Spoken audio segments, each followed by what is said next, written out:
Hello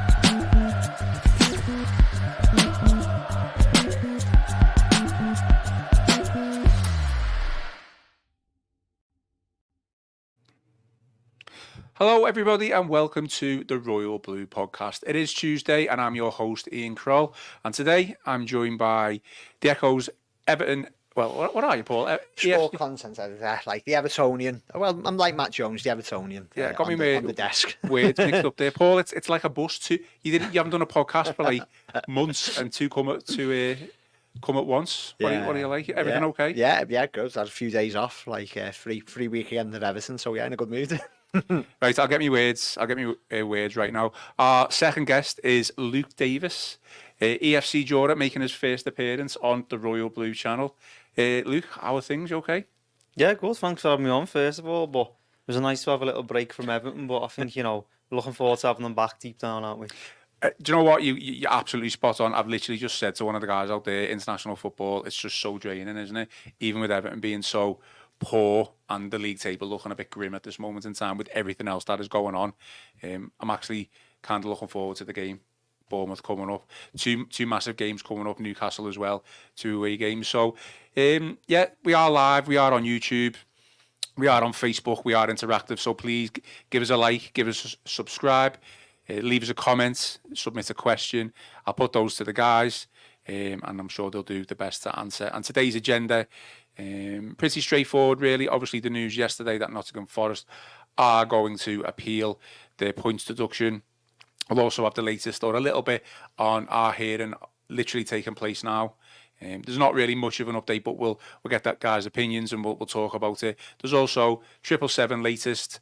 Obviously, a couple of fan groups this past week have come out and basically demanded answers from those in the say, those in charge, and rightly so, absolutely. And then we'll give a little preview for Bournemouth away this Saturday as well as Newcastle as well. So we didn't do a show yesterday, but there is plenty of content that you can listen back to. We've got Joe Thomas's Bramley Moore Stadium special, which you can get on the Royal Blue podcast channel. That is audio only, but you can also get Chris Beasley's exclusive interview with Kevin Ratcliffe, Everton's former defender, greatest and most decorated ever defender. That is on the audio as well as YouTube as well. So yeah, plenty to go back through if you haven't seen it already on the Royal Blue podcast channels, YouTube channels and Facebook pages as well.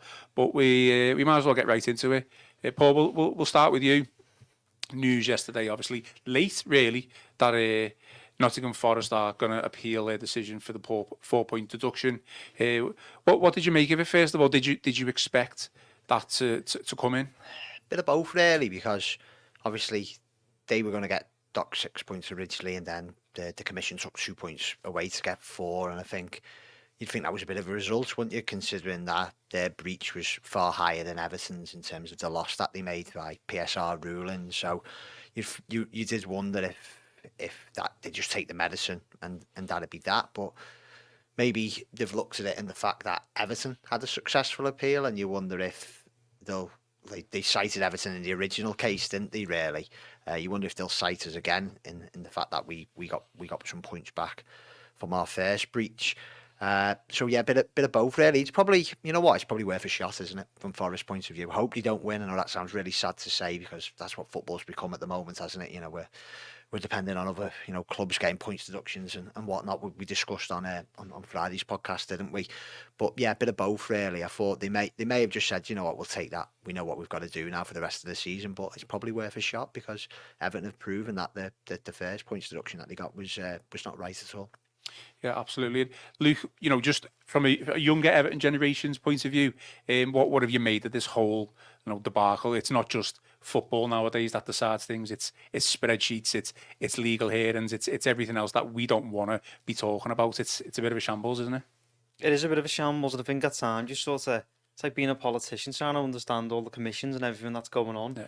You need to be an accountant and a lawyer as well, but I think if you root it back to, like, as an Evertonian, any football fan, you want to go to the grounds or watch on telly, whatever you want to do, and enjoy football. And maybe it's hard at times, obviously, because we're not the best, but you don't want that looming over you, when maybe when you do win a game, you're thinking, oh, will this count? Or are you going to get more points taken off us? And I think it's just a bit unsavoury for everyone. Even, obviously, Forest are our relegation rivals, but you never want to see a club of, like, Nottingham Forest stature go down because of a points deduction. Obviously, because it's against us, I'd want us obviously to stay up over them. But you look at Leicester as well, and you just think, like, is this really what football is now? It's sort of sucking all the fun out of the game, I think.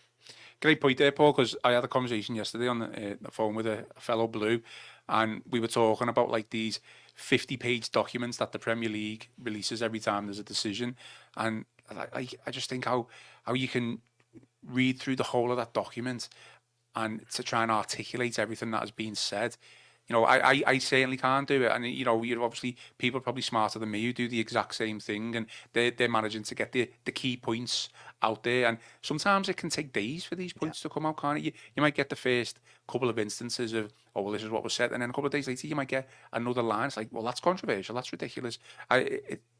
It's just not what the game needs at this moment in time. No, as football supporters, we shouldn't have to understand those kind of like technical legal terms, really, because as Luke says, you don't go to game, you don't follow your clubs for those reasons, really. And you know, it's, as I said on Friday's podcast, it sucked a lot of the enjoyment of this season out of it for me, because obviously we're on a really poor run, 11 games without a win, which would be hard at any stage, but it's like, you know, the draws we've had recently was, you know, sucker points at Brighton, wasn't it, when they scored late on. Palace game was really poor, but then we scored a late equaliser. You just don't know anymore what a good goal is, or what a point. Is it a good point? Is it a bad point? Is it, you know, is that a huge win? Is that, you know, there's so much uncertainty, really, and like, I'm sick to the back teeth of it, really. And probably the first time round, when we got the 10-point deduction, I was really, really angry, like a lot of Evertonians was. And I tried to read over those kind of documents and pored over them, because you want to find out why they've done this. This kind of time around, they've been a bit, like, kind of turned a bit more of a blind eye to it, the Forest stuff, to be honest, because it's just a bit tired of it all. And I'm like, I know we're going to come on to Everton's appeal, and I just, whatever happens, I hope we don't get hit too hard. But I just want it done as quickly as possible. I just want to know how many points we need. I'm sure Forest fans are the same. How many points they need to stay up, really. Luke, to the like impact then of this appeal, because it's going to probably impact Everton's. It could potentially impact Everton's standing in the league. Do you see this as a bit of a risk for Forest? Because when we first got our appeal, I was of the opinion that even if we appealed and we were unsuccessful, it would be fine, that we wouldn't have any more points taken off us. But apparently that is the case, isn't it? So Forest, they're playing a bit of a risk here, because we've got 6, they've got 4. They could easily end up with, you know, more points taken off, quite easily, feasibly. You know, they could get more points back. But is it a risk for them to be doing what they're doing? Yeah, it looks like a risk from the outside, but maybe they have information that sort of we're not privy to as well. And then you think, obviously, we've won our first appeal, and so sort of sets the precedent maybe for, if everyone appeals, he might get a little bit back. And then I think if they lose the appeal, like, give the argument against Everton, and then you sort of balancing them up against each other. So I think there must be reasons why Forest have done that appeal, because otherwise I think it would be too big of a risk to maybe have more points taken from them. Do you think they're just trying to like tell the Premier League, no, we're going to appeal this because we don't think we've done anything wrong? I think at times it's the fans as well. I think pressure from the fans is huge in terms of stuff like this. Like, you've seen our fans as well, like with the banners and everything after in the United game, the first one after the deduction. It's like you sort of have to appeal it to sort of even just throw your weight about, just to say, like, we're going to fight this to show your fans, because otherwise it just looks like you're sitting back and you're taking it, and then you get all the other arguments about, like, why aren't Man City being charged type thing. So I think that plays a big factor into it as well. There was a bit of a conspiracy, Paul, on Twitter when Forest first off got their 4 points, that they got a lenient punishment so they wouldn't appeal. Yeah. I don't know if you've seen that. Obviously, just a couple of, you know, tweets that I saw. Obviously, that is not the case now. No, it's, as I say, it's just quite surprised, because I think all the kick-off that came from Everton's 10-point deduction, I think if they would have hit us with 4 initially, not saying we wouldn't have appealed against it, because Luke rightly says there, I still think there would have been, you know, a lot of anger at getting points deducted.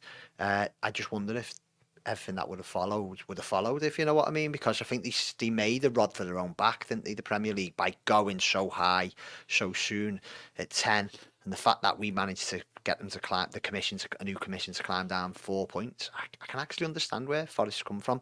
I say cleverer people than me will know if they're risking it and like potentially going to get a couple of points more if they fail in their appeal. But it just feels like, as we were saying on Friday, it feels like they're making it up as they go along. Clearly, they're not the clearly clever people who are on these commissions. Well. They've certainly got the legal expertise, haven't they? But it does seem like on each case, from what we've seen off these first two, and the R appeal, who knows? So it might be just worth a go, mightn't it? It might be just worth a go on their accounts. Maybe the next independent commission will come along and go, actually, shouldn't have had any points at all. Like, so I don't know. He might be clever, but he might not have any common sense. Oh, I don't know. But the common sense comes into know. it or not, I don't know. They had 7 days to appeal, and they appealed on the 7th day. Literally, probably fast approaching the deadline. Is that a bit of gamesmanship from Forest, do you think? I think obviously they must have been mulling over it. There must have been certain sections, departments in the club that maybe thought, let's not appeal, because obviously what you mentioned, it may get worse. But I think maybe they've even battered it off as well and thought, oh, we'll leave it a few days, see what happens, see what the fans' reaction is. But obviously it's come to a head on the last day where they've had to make a decision, and they've gone for the appeal. So we'll await what happens with that. Yeah. Paul, I seen an interview this morning on Twitter with the chair of the Nottingham Forest Supporters Trust, Andy Caddle. I think that's how you pronounce his name. He was basically arguing that Forest's breach only basically lasted over a period of 2 months, and subsequently that means it was only 3 games. So I think this was with regards to the transfer of his name Johnson, isn't it? Yeah. So obviously he's basically arguing that their punishment based on that fact should be far less severe. It can't be a mitigation. That cannot be a mitigation, because Brennan Johnson's qualities was well known well before then. I'm sure they would have had offers before the cut-off period, which would have been June the 30th, and Everton had to do that. We had to sell Richarlison. Like, you know, if Richarlison had been sold at that time, God knows what our PSR breach would have been. Like, you know, like would have been a significantly higher in terms of financial, and then who knows if maybe we wouldn't have had a leg to stand on in terms of, like, you know, when we appealed that initial 10-point deduction. So they can't argue that. Like, you know, and I've seen a guy who used to cover Burnley for their local paper, Burnley Express, called Chris Bowden, big Burnley fan, and he's rightly saying on Twitter today, after Forest's appeal against their decision, like, well, Burnley have come up, and yeah, they spent a bit of money and they've changed the squad, but nothing like compared to Forest. Like, pretty clear, even to, you know, like the layman and to people like us who aren't legal experts. When Forest was spending all that money, everyone in the back of their minds were thinking, God, they must be, you know, with financial fair play, profit and sustainability rules beginning to show the teeth. They've got to be risking it here, you know, and they clearly have. And like, if their argument is, oh well, it's only 3 games because they're the ones that Brennan Johnson played, and the counter argument's got to be they should have sold them earlier. You know, like, we're not innocent parties, are we, Everton, in this? But to be fair, in these periods that we've been found to have breached the rules, or certainly the first one we were found guilty, we admitted that. The second one we've been charged again. We've sold big players, haven't we? You know, sold Richarlison, sold Anthony Gordon, who was really good for England on his debut on Sunday. So doesn't hold much weight for me, that the Forest argument. And one of the lowest net spends over the past 5 seasons in the league as well. Yeah.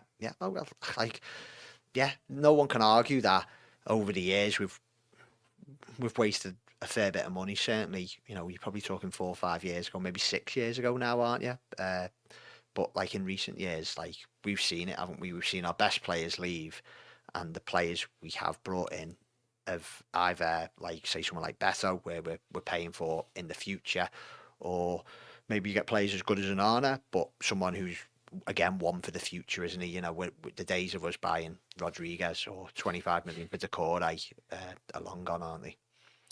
Okay, just a reminder that we are live on YouTube, Facebook, so please submit your comments, submit your questions. We always have regular commenters and people submitting in the questions, but yeah, get them in, and like I say, I'll put them to the guys.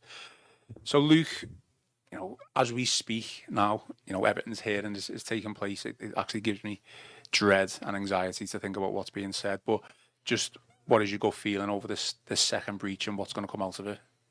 I just think because we've already won an appeal, you sort of come away from that feeling a bit more positive. Okay. But like, honestly, it's sort of a flip of a coin, really, of whether we get them back. It's like, again, it's like going into the legal and accountancy matters of it, and you think, does that play a factor? Obviously, they are 2 separate charges, so really, if you looked at it legally, they're 2 separate things, and they shouldn't, like, go off each other. But it's got to, in some way, you've got to think, oh, they've already been charged for this. obviously all the hassle that the Premier League got because of that from the club, from our fans. I don't know if it's easier for them sort of just not write it off, but to sort of be a bit more lenient with us this time, because obviously we did have the upper hand with the appeal last time. So you've got to think like, what are the Premier League trying to achieve here? Like, what's the end result? Do they want everyone to be compliant with financial fair play? Because I just can't ever see a world where that happens, to be honest. Paul, we don't know the numbers of this, whether it's been a major breach or, a minor breach. I think obviously that's going to come out in due course, but are you a little bit more confident with this one, or less confident, I suppose, with the mitigation that we're obviously going to maybe express and put forth? When I say the mitigation, I mean there's obviously a double jeopardy. Whether that comes into play, we don't know. We know that the Russia-Ukraine war is going to play a part. It's got to. I just don't see how. Certainly with the USM, Usmanov connection and stuff like that. So, like say, confidence or not? Really not sure. Really not sure. I've got to be honest. Like the mitigation didn't work first time round, and again in the appeal, they didn't seem to suggest that was a factor again for them. But it depends. Like I say, we have been rightly critical of the whole process, haven't we? It seems all over the shop from one commission to the next, and whether this is what the Premier League clubs voted for, the people who are suffering are the supporters at the moment, and I don't know what the next commission is going to make a decision of. And what I think Joe Thomas has said it a fair bit on this podcast as well, hasn't he? I think what we have to kind of hold back is we just don't know how much we've breached it by, kind of thing. Was it last time, was it 19.5 million? Say if it's double that or more, I don't know, purely speculating here. You do worry then that we might not have a leg to stand on. But as Luke rightly says, it's the double jeopardy thing as well, isn't it, really? Can you punish a club for breach, for basically for the same charge twice?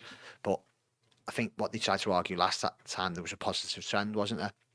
A lot depends to me on just how big the breach is this time. But hopefully the fact that Forest got 4, we've got 6, that will play in our favour. But I do fear we will get another points deduction, to be honest. And I think anything up to 4, and we're right bang, we're in it anyway, aren't we? But anything up to 4, like Forest have got, and we're really in it, really. So yeah, I'm confident that the fact that there seems to have been, from that first 10-point deduction, there seems to have been a bit more common sense, if that's don't think that's the right word, but you know what I mean. Yeah. It seems like there's a bit more room for manoeuvre, but I still do worry that we will get another one.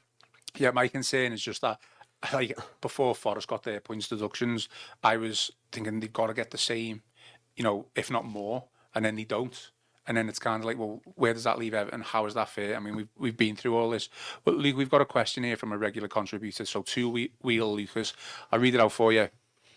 On YouTube, he says, if financial fair play is not fit for purpose, which it isn't, shouldn't all sanctions be held until a new system is agreed upon in the summer break?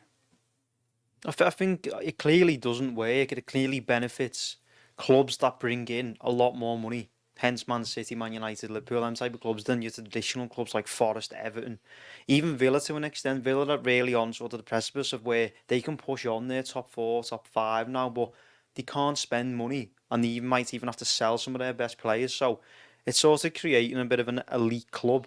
Not that it hasn't always been like that in a way, but sort of creating like a top 6 and it's not really letting anyone in there. So it's like a glass ceiling to the likes of Everton, even your Brighton, West Ham, them type of teams. But I think in terms of maybe an independent regulator, it certainly needs to come in just genuinely in football at the moment. I think last week we discussed a bill was passed in Parliament about an independent regulator, and I think Gary Neville's sort of the biggest fan of them. He mentions it quite a lot. So I think we're going to see a lot of change in football in general, I think, in the next 5 years, and basically with the financial fair play rules, I think they need to be set in stone, but they need to sort of not benefit everyone, but it needs to be fair for everyone.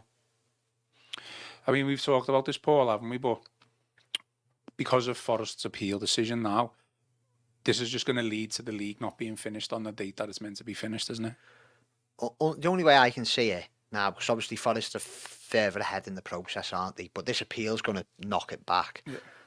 If, for instance, days after the league's meant to finish, is that right? Yeah, they've got up to a week, haven't they? Yeah. Which is just a farce. The only way, from an Everton perspective, I suppose if we have the hearing this week and then say next week or the week after, like middle of April, they go, it's a 2-point deduction, and then you kind of go, we don't appeal against it, and we just take our medicine and go. I think it wouldn't be the ideal scenario because I don't want any more points off, but I just want to get to a point as soon as possible where you know your fate's in your own hands, aren't you? Your destiny's in your own hands.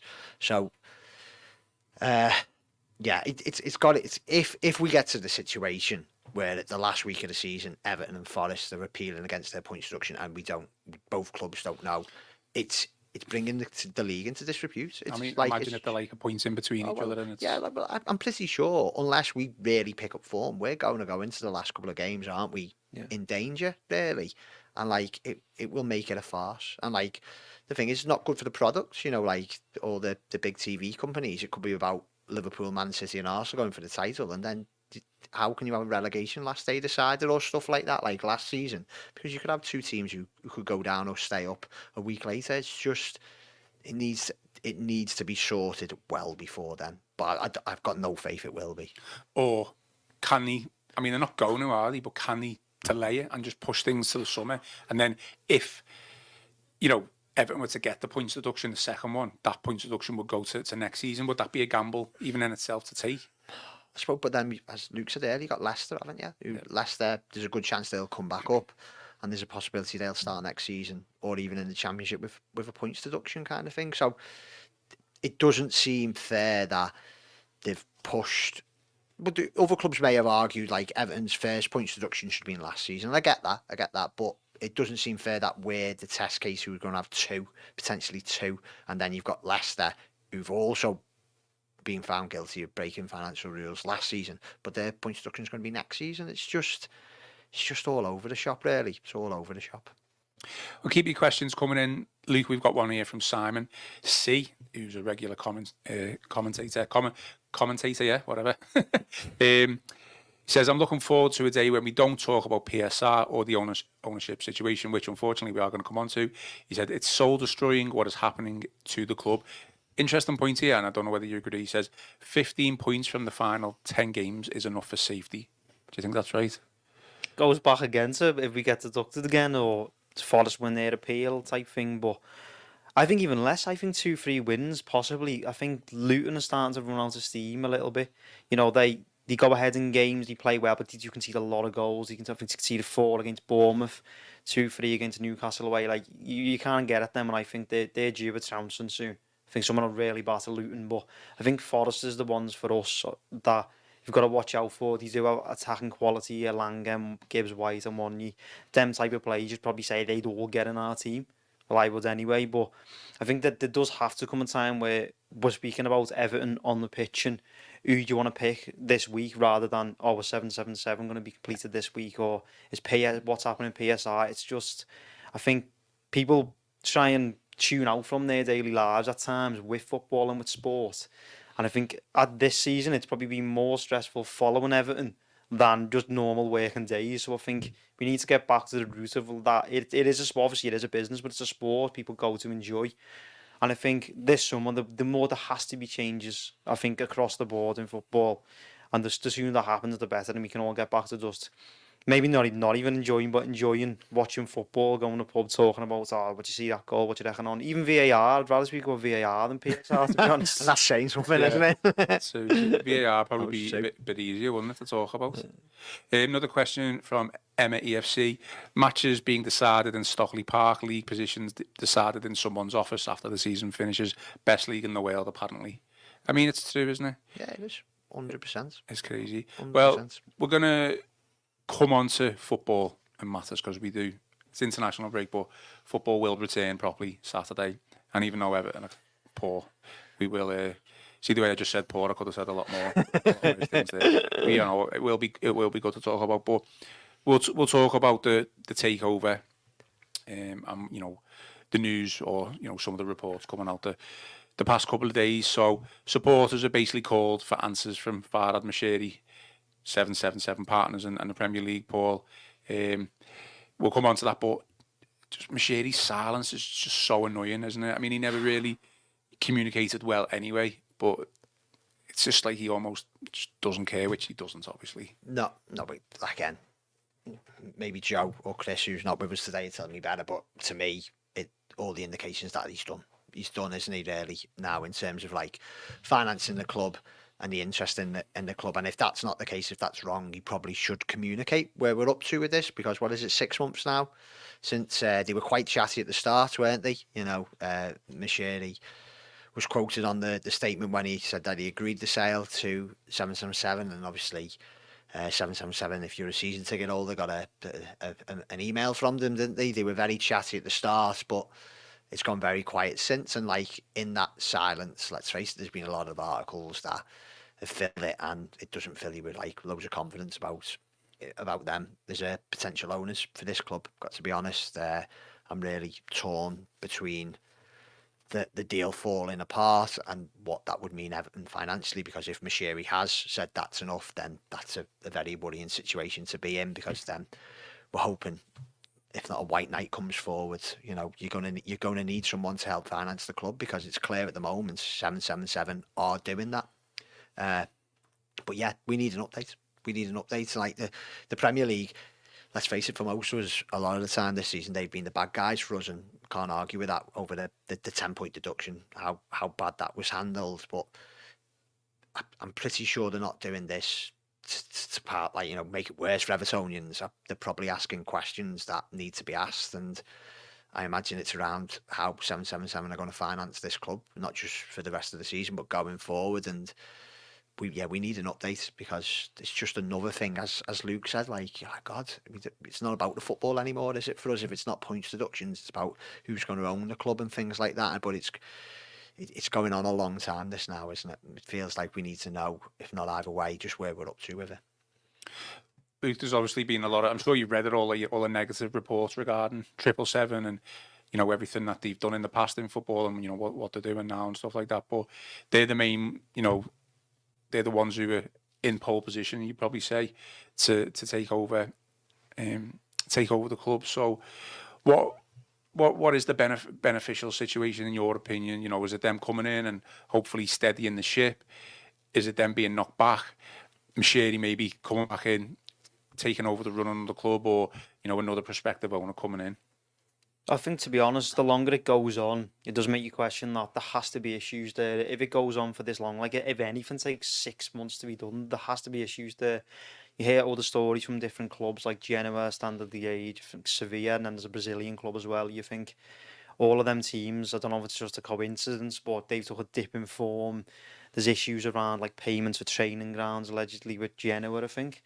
And then you just think there can't be smoke without fire, and I think there has to be something that is stopping the Premier League allowing this to pass through. And I think, as we've just mentioned, they have been the bad guys, but I think in this situation, it's good that they need to pass a fit and proper owner test, because, you know, they're going to be the custodians of one of England's best football clubs, and obviously, in our opinion, one of the most successful in England. And you think sometimes it's better the devil you know. Obviously, Moshiri has been awful for the club by all accounts, but is it really getting better with 777? And I think it's a bit strange how, like, you're seeing Josh Wonder at Goodison Park, but it's still not going through. I think that's weird in itself. The fact he was communicating with fans, as we mentioned, with the email, but I think the whole thing just seems like a mess, and I don't think anyone really knows where it's up to. I think, but as we mentioned, you do need a white knight sort of come along, someone with a lot of money, billions of pounds, and in an ideal world, take over. There's the new stadium, and then we push on from there. But then,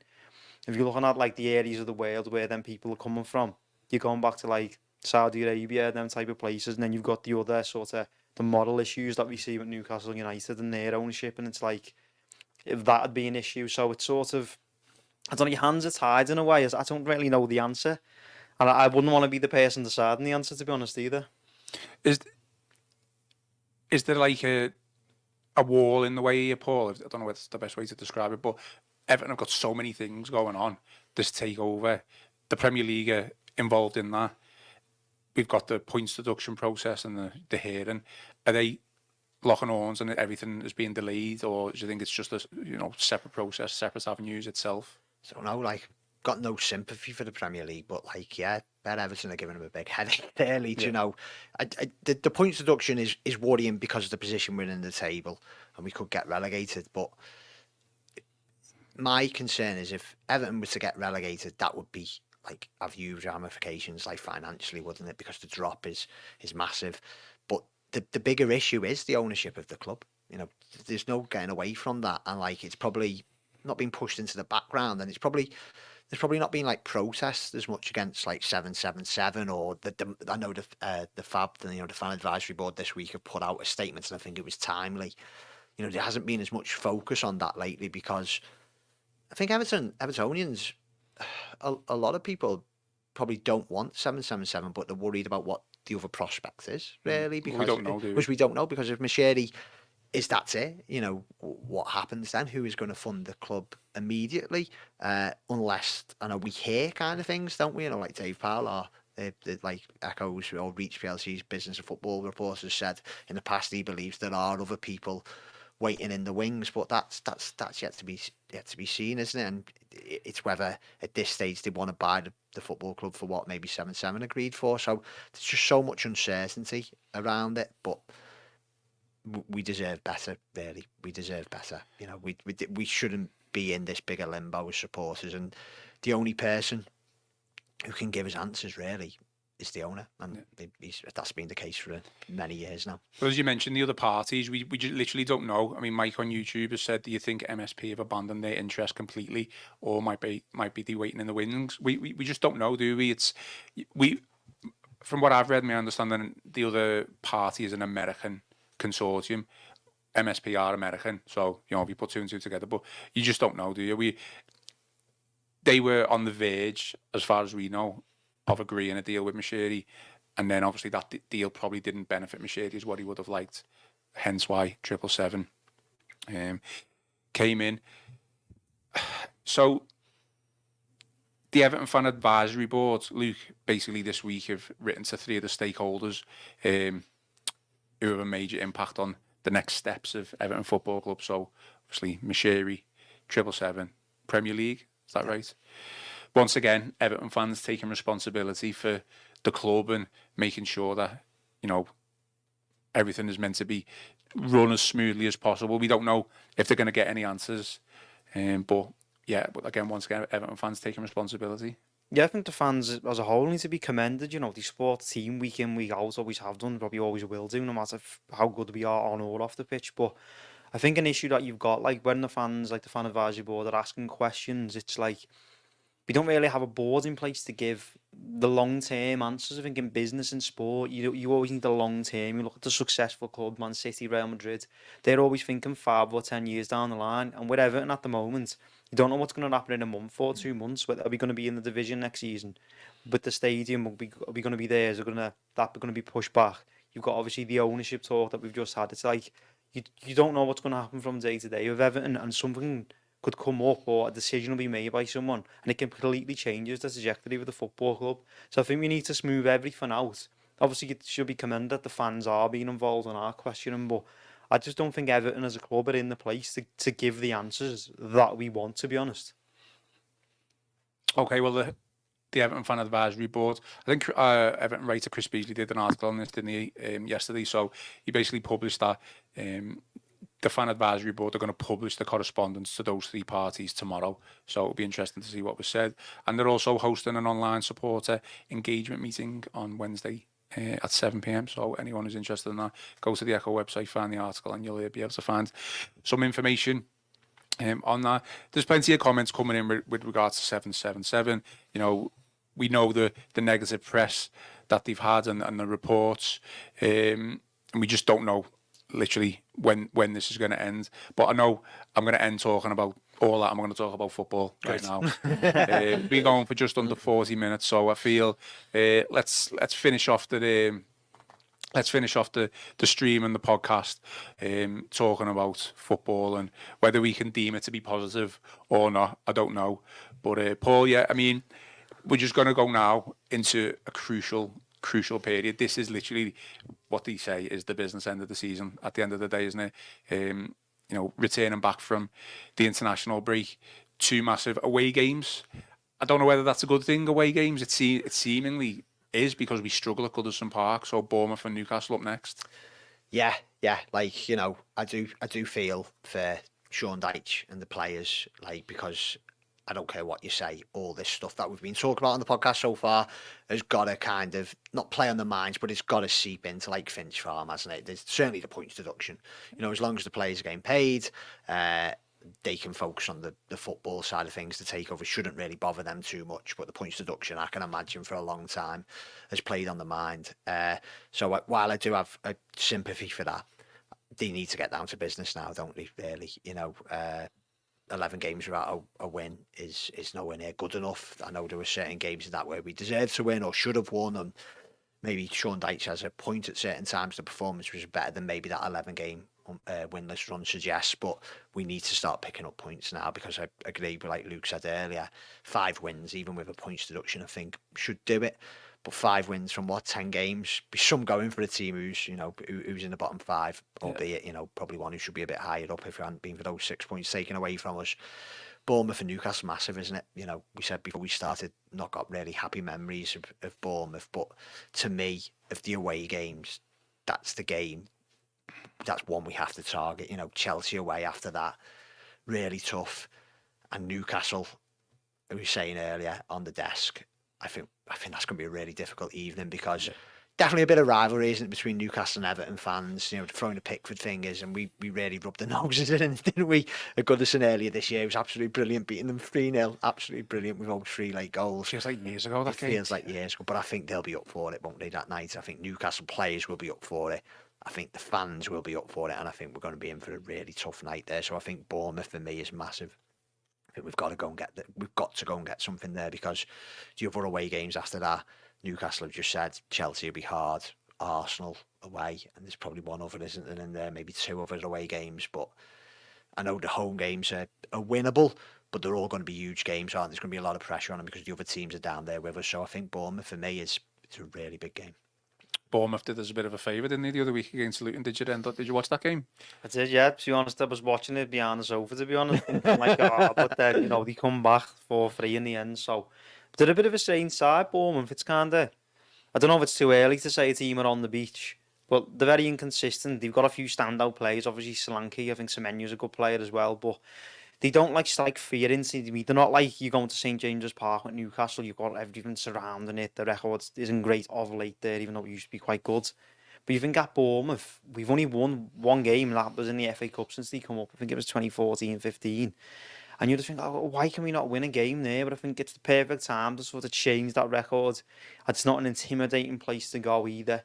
And I just think, you know, like, they are just a middle of the road average team, and we should be sort of at their heels, but obviously without the points deduction. So to be honest, it should be quite an even game, but any result wouldn't shock me of that one. And then if you move on to the Newcastle game, you're thinking like, you know, night game at Newcastle, as it always seems to be, weirdly. Yeah.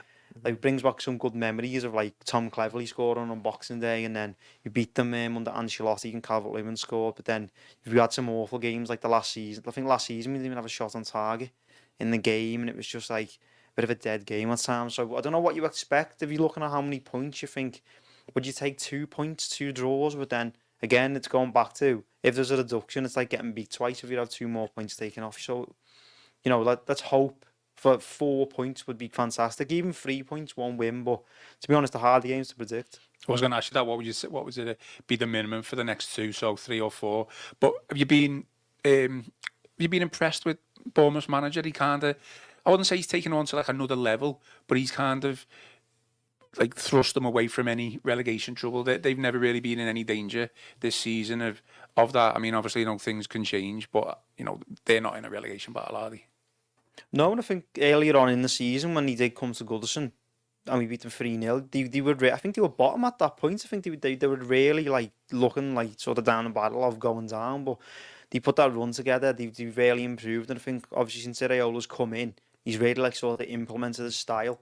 I've watched a few weirdly Bournemouth games. I watched them against Swansea in the FA Cup, and he absolutely tore them apart that night. But they really look like a team with an identity. They know how they want to play. A lot of it's centred around Solanke, who's obviously their best player, and he's also reaping the rewards of that of this season. You can see the confidence and in the way he plays, even the way he's finishing and stuff. You think like they really look like a club on the way up, and I think sometimes you get sort of a manager from Spain coming in trying to implement like a progressive passing style, and it doesn't really go well below if he's in a team that is below the top 6. But he's sort of really toned that up, and he's really doing well there. So I think all praise to them, to be honest. Paul mentioned this a couple of times a couple of weeks ago after the last defeat. Dyche now approaching an unwanted record of 12 winless games. Yeah. And that was basically, he's going to match Mike Walker's record of 12 winless games, which was 1994 until Joe Royle took over. So, you know, even a draw, you'd probably say, against Bournemouth is like solid points. You know, let's start again. But it just goes to show how far we've fallen, that we're kind of a little bit on par with that 94 team who's only just survived relegation against Wimbledon that season. Yeah, well, I was young then, about 11 or 12, and I remember I was there at Wimbledon, the 3-2 game, and I remember the start of the next season under Mike Walker as well, and it was very, very bad. It was young then, but it was, what I can remember, it was very, very bad, and it's bad. That's bad, isn't it? I know. I say all the sympathy we've got for Dyche and the players, and not having much money. You know, if any manager in the Premier League, if you go 11, 12 games without a win, like you deserve to be under some sort of pressure. I think we've had a long break, haven't we? 3 weeks. Like, quite a lot of our players wouldn't have gone on international break. We really need a response at Bournemouth. I'm with you, Luke. I think, like, when they came to Goodison earlier this season, they looked like a team who weren't ready to play the new manager's style. They were trying to play out from the back, and Everton were all over them. I think the first goal that they came from a mistake playing out from the back, then, and James Garner scored. But they've done brilliantly, and I think they're a dangerous team. But we've got to go there. You talk about how many points. I think we need to win this one. I think we need to win this one, because not being defeatist or negative, I can't see us winning at Newcastle on Tuesday. I think they'll just be so up for it, the night, the atmosphere there. I think we need to win this one. We really do. Well, it just goes back. You're absolutely right, but it just goes back to the fact that we've got points deductions looming over us again.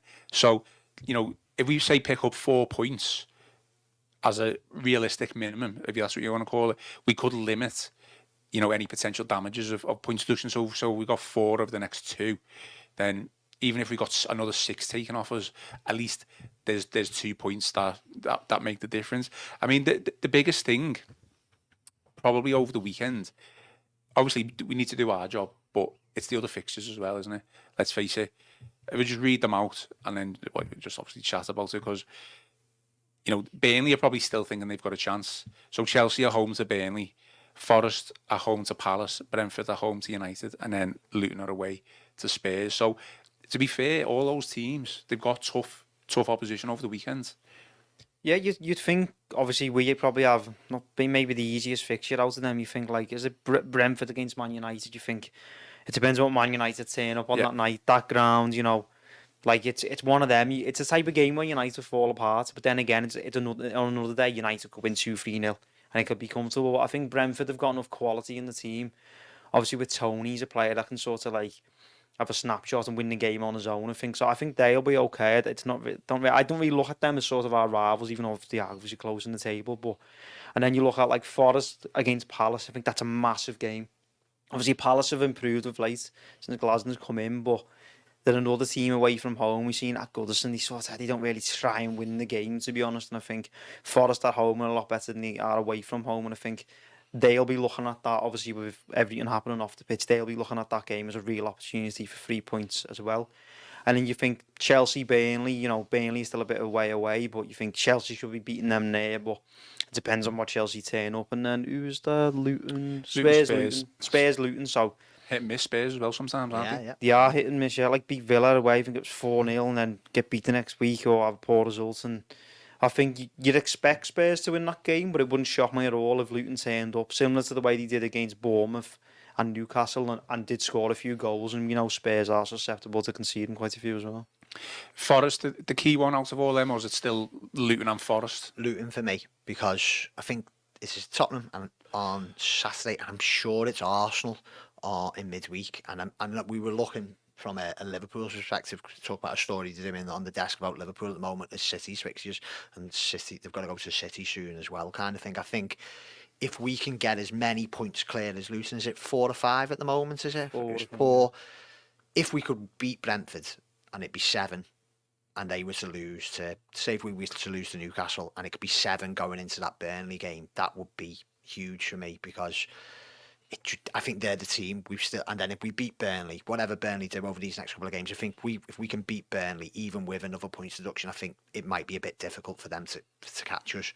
So Luton are the ones for me. I still think I've got so much time for Luton. You know, like when they've come to Goodison twice, I know they weren't great games, but I liked them. Like I know the directs, but as you saying, they've got an identity, haven't they? They know how they play. In another situation, not got any love for the fans or anything like that. In another season, I probably wouldn't mind them staying up because I think they've had a real go at it, haven't they? They've shown no fear.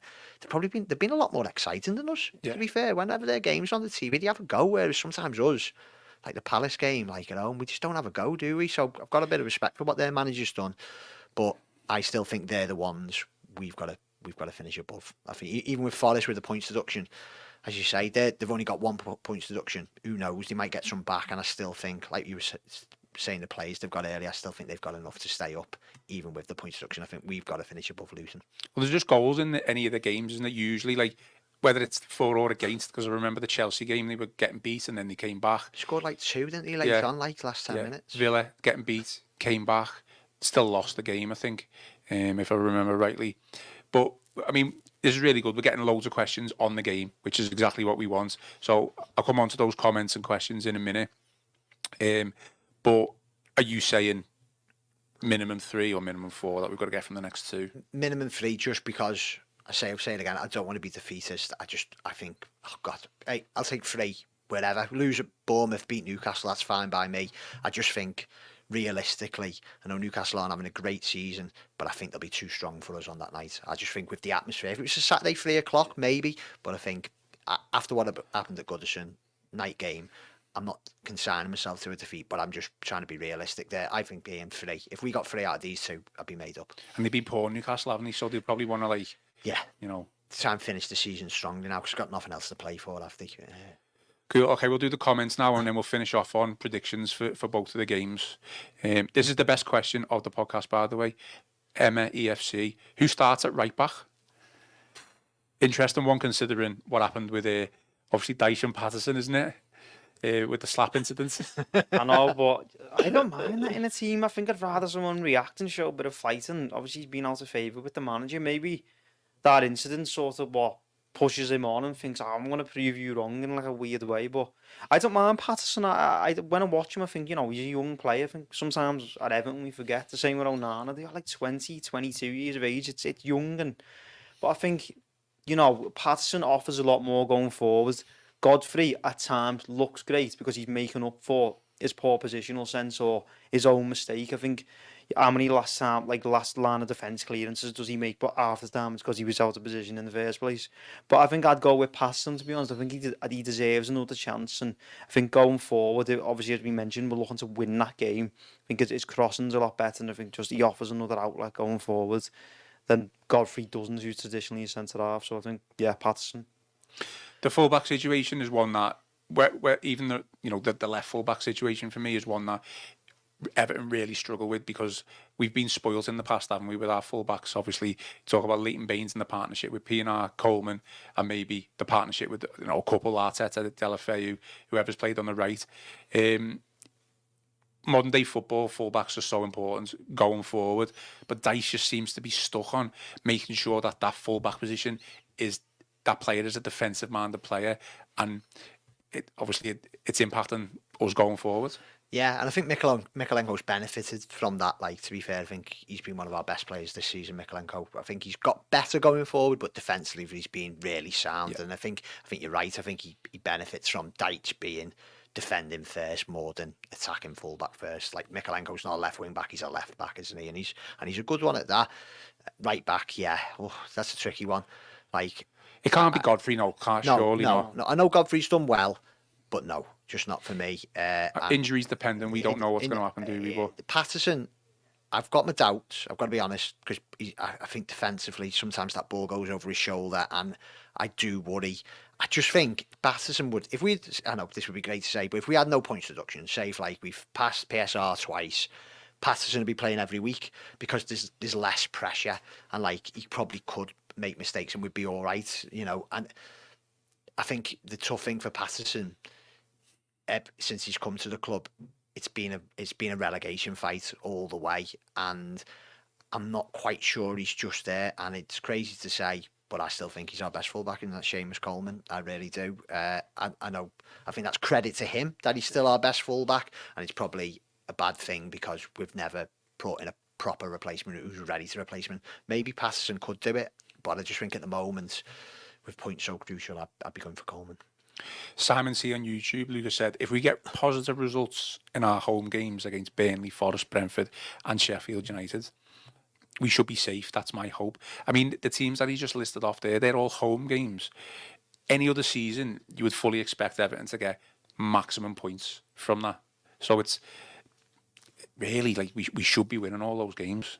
Yeah, I'd agree with that. We should be winning them games. Like, if you went at the start of the season, went through the fixture list and ticked off where you think you're going to win the games, they'd certainly be in that.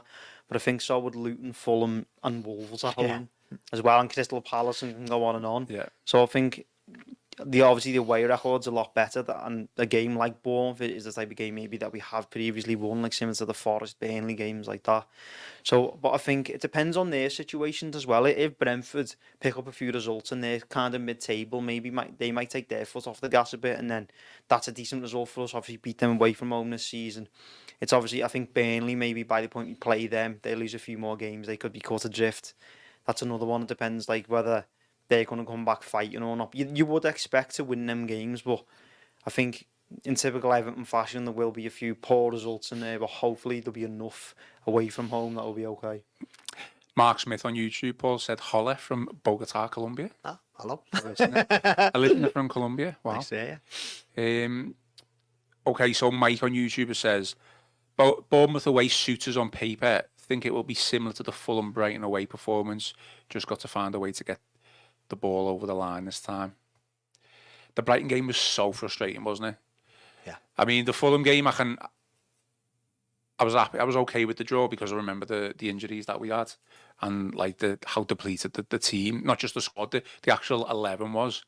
That Brighton game, I think, obviously 1-0 up, 88 minutes. I think I got to that point where it was like, I think we're going to win this, and I like started to get all like, feeling positive, and then Brighton had even down to 10 men, and we concede. That should have been a bit of a turning point, that shouldn't it? Really, can you imagine? Even though it only would have been 2 points extra, that would have been massive. Yeah, because we wouldn't be talking about 11 games, Mike Walker records, stuff like that. And then, and like I say, I'm not, like, I do still believe, like, Sean Dyche is the best man for the job currently. But I'm not like, he's not without faults. And I think we've seen some of those faults in recent games. But apart from the points deduction and all the uncertainty off the field, what I do have sympathy for him is he can't put the ball in the back of the net. And like Brighton away, Jack Harrison should have done better with a chance, and Beto should have done better a chance. Like, one thing I've got to say, we create a lot more chances under, even though it might not be free-flowing football, I think we've definitely created a lot more chances under Dyche this season than, say, Lampard at the start of last season and at times during his first season or first half season in charge. I do feel for him. Like, the strikers, got a lot of sympathy for Dominic Calvert-Lewin. He's had it rough in recent years. But he's got to start putting the ball in the back of the net now. And Beto has to. I know he did at home to West Ham, but they've got to start putting the chances away because Brighton, it should have been safer. The game should have been safer. I know we weren't great the first half, but it was 0-0. Rode the storm a little bit. But after we went 1-up through Brentford, we had big chances in that game. And I actually didn't see the United game. I was at my son's football, and like once I got back in the car and I knew it was 2-0, and we had it on the radio when it was, it was just an usual 2-0 defeat at Old Trafford. But again, it sounded like the same. We had chances, but we can't finish. Who starts then for up front, Beto or Dominic Calvert-Lewin? Obviously, Beto's had the rubbed green with Dyche the past 2, I think, hasn't he? I still think Dominic Calvert-Lewin's a better footballer than Beto. And I like Calvert-Lewin. But Beto scored scored more recently. I know he missed the penalty against West Ham, but he scored after that.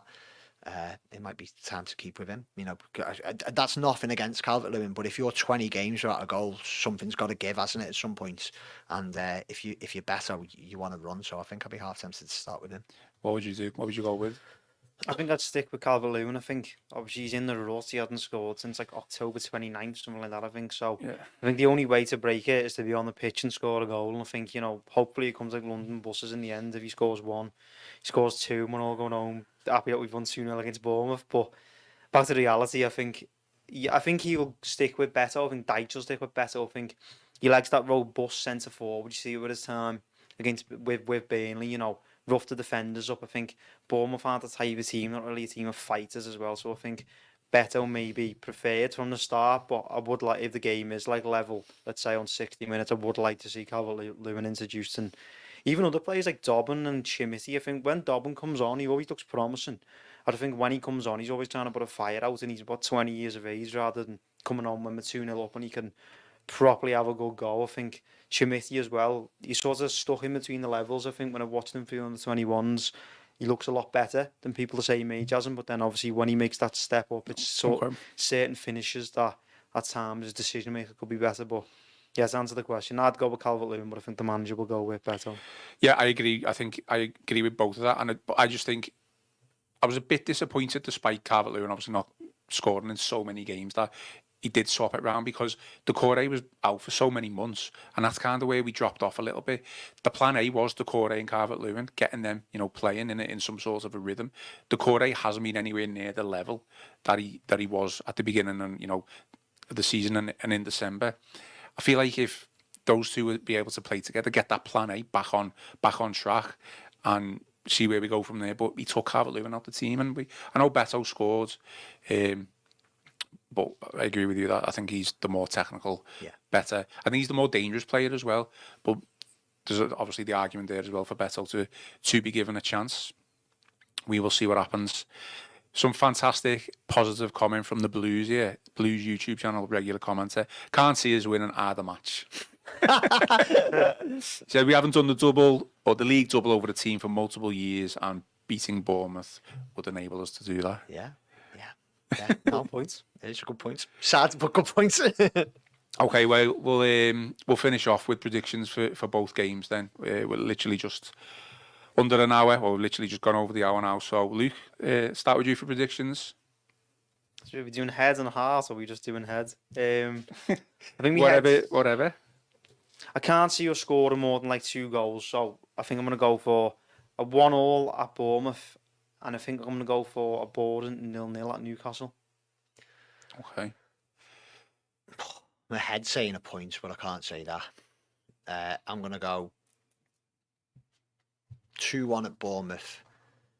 And then this is definitely my heart speaking. 0-0 at Newcastle. So an amazing 4 points. Well, I'm going to not give my prediction now and wait till Friday. I don't know if I'm going to be on the podcast Friday, but I predicted the United score 2-0, by the way. Not that I've got any pleasure in that. And 2 for 2 next. Okay, well, anything else to speak about? So you think we're all, anything else to get off your chest? Not all good. Yeah, amazing. Well, Luke, thanks for coming on the show. We'll have to get you on more regularly. Really good, good speaker, well articulate. Really good, wasn't it, Paul? Definitely. First of many, hopefully. Cool. Okay, well, if you're still watching now, as mentioned, we are live. So if you want to continue to get your comments in, get your opinions on the stream, this audio will also go on the Royal Blue podcast channel, which is Spotify, Apple, or wherever you usually get your podcasts. Please remember to hit the like and subscribe button to the Royal Blue YouTube channel. Follow us on Facebook, which is the Everton FC Liverpool Echo page. And yeah, we're going to be back Friday. I think Joe, Chris, a day off today. Absolutely disgusting, but they are going to be back on Friday. They're travelling to Bournemouth, so I think we're going to be early, whether we're live or we just do as a pre-record. I'm not too sure. But like I say, we have got plenty more Everton content over the next couple of days. So stick with the Liverpool Echo website, stick with the podcast channel, stick with the Facebook page, stick with the Royal Blue YouTube channel. I've been your host, Ian Croll. I've been joined by Luke Davies, and I've been joined by Paul Wheelock, and this has been the Royal Blue Podcast.